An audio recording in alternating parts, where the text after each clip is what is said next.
कल प्रधानमंत्री जी ने अपने भाषण में विपक्ष के बारे में बोला था कि विपक्ष आंदोलन की बात कर रहा है, मगर जो कृषि कानून है उनके कंटेंट के बारे में और उनके इंटेंट के बारे में विपक्ष नहीं बोल रहा है। तो मैंने सोचा आज प्रधानमंत्री जी को खुश करें और जो 3 किसान के बिल हैं, खेती के बिल हैं, उनके कंटेंट का और इंटेंट का की बात करें। हाँ, बजट पे बोलेंगे। आप शांत हो जाइए प्लीज। किसान का मुद्दा भी बजट का मुद्दा है, आप उनका आदर कीजिए।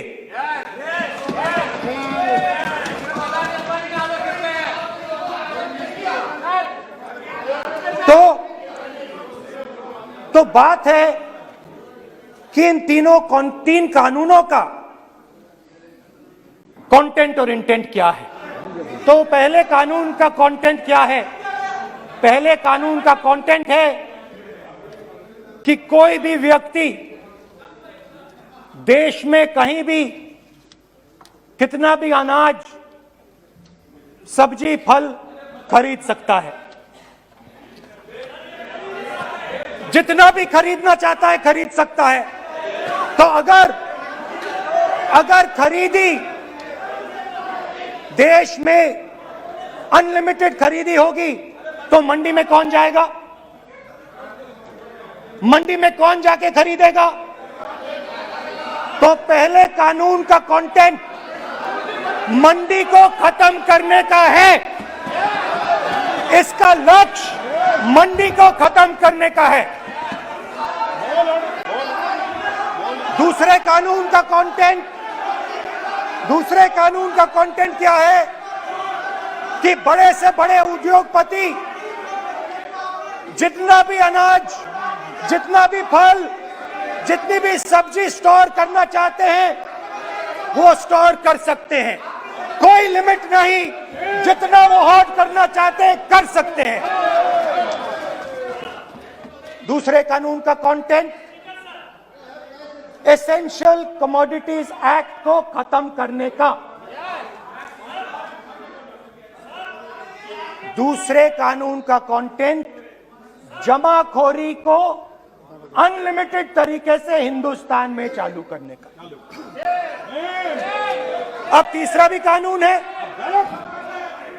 तीसरा कानून का कंटेंट जब एक किसान हिंदुस्तान के सबसे बड़े उद्योगपति के सामने जाकर अपने अनाज के लिए, अपनी सब्जी के लिए, अपने फल के लिए सही दाम मांगे तो उसे अदालत में नहीं जाने दिया जाएगा। तीसरे कानून का कंटेंट आपको याद होगा, सालों पहले फैमिली प्लानिंग का एक नारा था, आपको याद होगा, हम 2 हमारे 2। अब मैं इंटेंट की बात करता हूं, कानून के इंटेंट की बात। आज क्या हो रहा है? जैसे कोरोना दूसरे रूप में आता है वैसे ही ये नारा दूसरे रूप में आया है। आज इस देश को 4 लोग चलाते हैं, हम 2 और हमारे 2। जैसे उस टाइम नाम सब जानते हैं, आप बोलो, आप डिस्टर्बेंस मत। हम 2 हमारे 2। ये किसकी सरकार है? हम 2 हमारे 2 की। माननीय सदस्य इधर। तो आप आसन को पहले कानून का इंटेंट बताता हूं। आप आसन को संबोधित करें। पहले कानून का इंटेंट माननीय सदस्य आप आसन कि हमारे 2 मित्रों में से एक जो सबसे बड़ा मित्र है उसको पूरे हिंदुस्तान के अनाज, फल और सब्जी को बेचने का अधिकार। यह है पहले कानून का इंटेंट। नुकसान किसका होगा? नुकसान ठेले वालों का होगा, नुकसान छोटे व्यापारियों का होगा, नुकसान जो लोग मंडी में काम करते हैं लाखों लोग उनका होगा। अब चलिए दूसरे कानून की इंटेंट की बात करते हैं। दूसरा कानून का इंटेंट दूसरे मित्र की मदद करने का है। दूसरे मित्र को पूरे देश में अनाज, फल और सब्जी की स्टोरेज की मोनोपोली दी जा रही है। आज दूसरा मित्र 40% हिंदुस्तान का अनाज अपने साइलों में रखता है। ये कांग्रेस पार्टी की बैठक नहीं है, ये सदन है। और सब अगर बजट में साइलोज में रखेगा। ये सभा नहीं है। प्रधानमंत्री कहते हैं सर मैं अध्यक्ष जी आपको कहना चाहता हूँ जब आपने बजट के लिए चर्चा के लिए पुकारा मैं बता रहा हूँ, एक मिनट बैठिए। माननीय सदस्य, आज बजट पर चर्चा है। मैं आग्रह करता हूँ, प्रधानमंत्री कहते हैं बजट पर कि मैंने ऑप्शन दिया है। हाँ, आपने ऑप्शन दिया है। 3 ऑप्शन दिए हैं। पहला ऑप्शन भूख, दूसरा ऑप्शन बेरोजगारी, तीसरा ऑप्शन आत्महत्या। ये 3 ऑप्शन आपने दिए हैं। अब देखिए मामला क्या है। मामला यह है कि हिंदुस्तान का सबसे बड़ा बिजनेस, सबसे बड़ा व्यापार एग्रीकल्चर का है। अब बजट 40% आबादी इस पे जीती है, इससे जीती है। 40 लाख करोड़ रुपए का धंधा है। दूसरे कानून का इंटेंट है कि एक व्यक्ति को आप पूरे देश के अनाज की स्टोरिंग की मोनोपोली दे दो, और जब किसान अपने अनाज के लिए सही दाम मांगने जाएगा तो जिसके पास स्टोरेज की मोनोपोली होगी वो मार्केट में अनाज डालेगा और किसान से कम पैसे में खरीद करेगा। लक्ष्य है कि इस देश की जो रीढ़ की हड्डी है, किसान, मजदूर, छोटे दुकानदार, व्यापारी, उस रीढ़ की हड्डी को तोड़ के टुकड़े टुकड़े करके 2 मित्रों को दे दो। Sir rule 218 sir rule 218। Sir आपने माइक बंद कर दिया। बोलने दीजिए, बैठिए। माइक बंद कर दिया सर आपने। सर बैठिए, आप क्यों डिस्टर्बेंस कर। खैर, इससे होगा क्या? जब ये कानून लागू होंगे तो जो इस देश के किसान हैं, इस देश के मजदूर हैं, छोटे व्यापारी हैं, इनका धंधा बंद हो जाएगा। इनमें से किसानों की खेत चली जाएगी, किसान को सही दाम नहीं मिलेगा, छोटे दुकानदारों की दुकान बंद हो जाएगी, और सिर्फ 2 लोग, हम दो और हमारे 2 इस देश को चलाएंगे।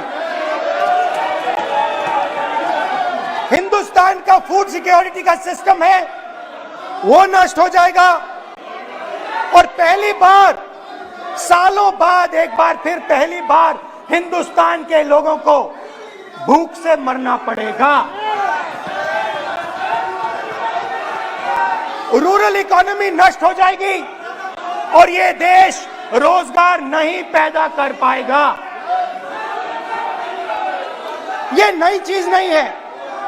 ये आप मत सोचिए कि ये नया अटेम्प्ट है, पहला अटेम्प्ट है। ये पहला नहीं है।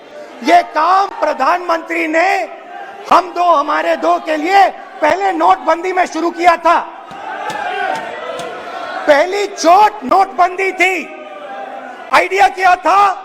गरीबों से, किसानों से, मजदूरों से उनका पैसा लो, बैंक में डालो और हम 2 हमारे 2 के जेब में डालो। स्मॉल मीडियम सेक्टर को खत्म कर दिया, किसानों को बर्बाद कर दिया, वहां नहीं रुके, फिर गए जीएसटी, गब्बर सिंह टैक्स,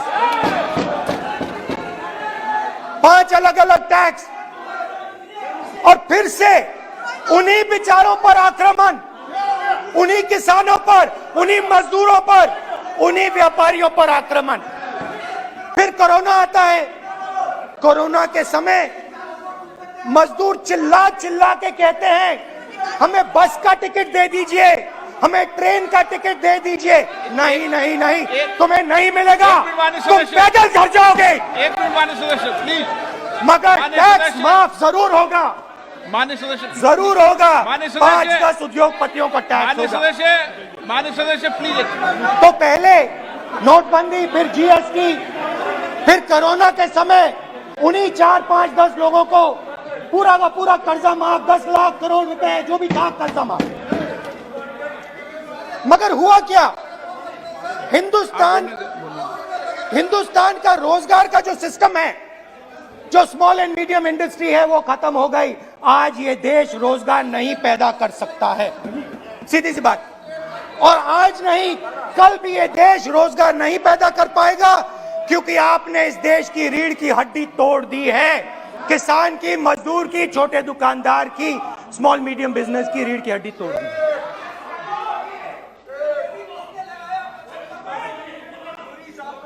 मगर ये मत समझिए कि ये किसानों का आंदोलन है।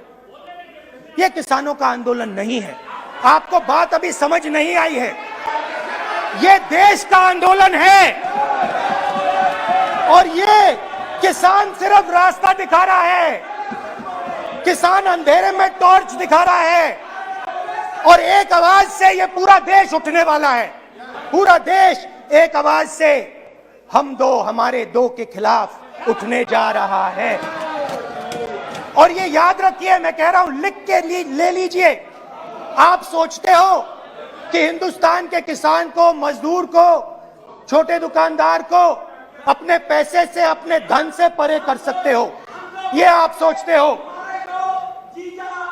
आप ये सोचते हो। आप लिख के ले लो मुझसे, किसान 1 इंच पीछे नहीं हटने वाला है। किसान आपको हटा देगा, मजदूर आपको हटा देगा, छोटा दुकानदार आपको हटा देगा, मगर वो पीछे 1 इंच नहीं हटने वाला। आपको कानून वापस लेना ही पड़ेगा। अब बात करते हैं बजट की। जब बजट पर बातचीत करने की बात उठी थी, प्रेसिडेंट एड्रेस पे बात करने की बात उठी थी, तो हमने कहा था, विपक्ष ने कहा था, हमें किसानों के आदर करने के लिए किसानों के सब्जेक्ट पे अकेला बोलने दीजिए। एक साथ हम सब मिलकर किसानों के मुद्दे पे बोलेंगे।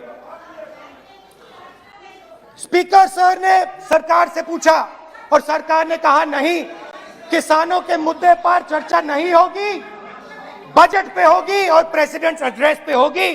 अलग चर्चा किसान के मुद्दे पे नहीं हो सकती। तो प्रोटेस्ट में मैं कह रहा हूं, मैं बजट पे आज यहां टिप्पणी नहीं करने वाला हूं। मैं आज सिर्फ किसान के मुद्दे पे बोलूंगा, और उसके बाद मैं अपना मुंह चुप कर दूंगा। अंत में मैं कहना चाहता हूं कि जो 200 किसान शहीद हुए, उनको इन लोगों ने श्रद्धांजलि नहीं दी। मैं सब सांसदों से कहना चाहता हूं, मैं अपने भाषण के बाद 2 मिनट शहीदों के लिए मौन रहूंगा। आप मेरे साथ खड़े हो जाइए। धन्यवाद।